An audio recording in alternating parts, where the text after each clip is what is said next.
Hey y'all, today I want to share with y'all how I make sausage gravy. Now, I'm from Tennessee, and anywhere in the South I feel like is probably the same, but in Tennessee, gravy is probably one of the first things that I learned how to make, along with probably pinto beans and cornbread. It's like just one of those Southern staples that we have a lot at breakfast. Me and my husband don't now because we try to watch our figure, you know. But it's always nice to have. It reminds me of my childhood, and it's also just super good. First things first is I made my sausage, I fried up my sausage, and I got those patties out. But I did save probably about a patty or two worth, and I kind of ground it up so that I can add it back to my gravy after I get done making it.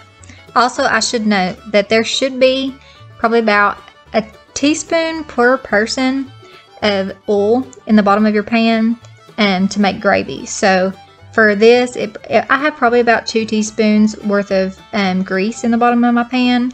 But if you do keep your grease from like bacon fat, you can always add a little bit of that if you're wanting to make more gravy. Just let that solidify in the bottom of your pan, and then you can just adjust the amount of flour you use as you go.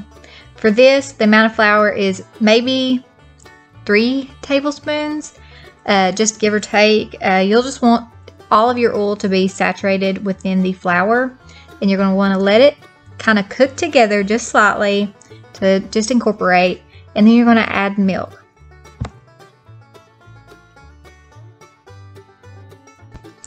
So after I incorporated the flour with the oil, I'll let it bubble up just a little bit. It is on the medium heat that I had it on while I was cooking my sausage.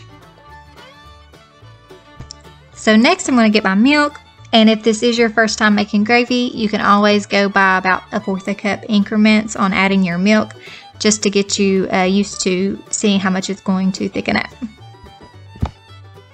And just stir, stir, stir. You're going to want to try to get those little bits off the bottom of the pan, because that's what makes your gravy super good.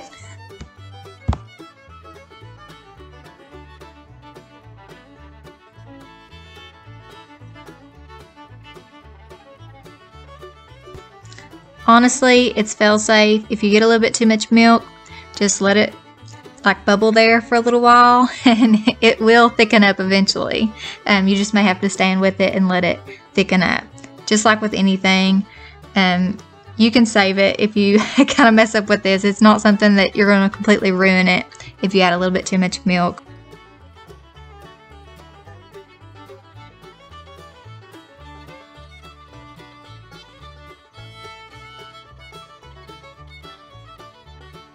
I like a sausage gravy that's a little bit darker, so I let my little bits and pieces at the bottom get a little dark before I start making my gravy. But you can also just start right away and not do that if you wanted a lighter gravy.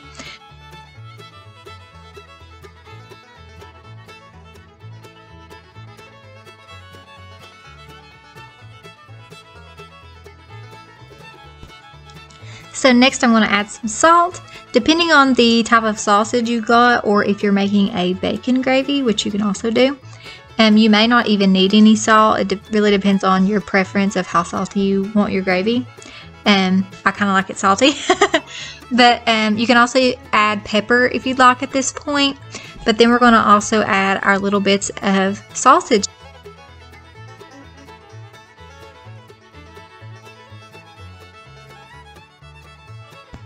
If you've made it this far in the video, I'd like to know down in the comments, have you ever had hash browns or any kind of potatoes with gravy? And do you love it? I mean, I love hash browns and gravy. I think it's like the best thing ever. But some people don't eat it like that. But I'd like to know, I'm curious, do you eat hash browns with your gravy?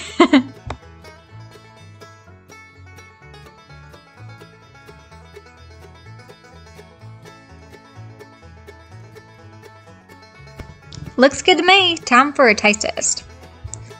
If you've liked this video, please give this a thumbs up to let me know that you liked it. I'd love to know if you like this type of video, because I would love to share more cooking videos with you. I really love to cook, and I'm cooking literally all the time, especially now. So thank y'all so much for watching, and happy cooking.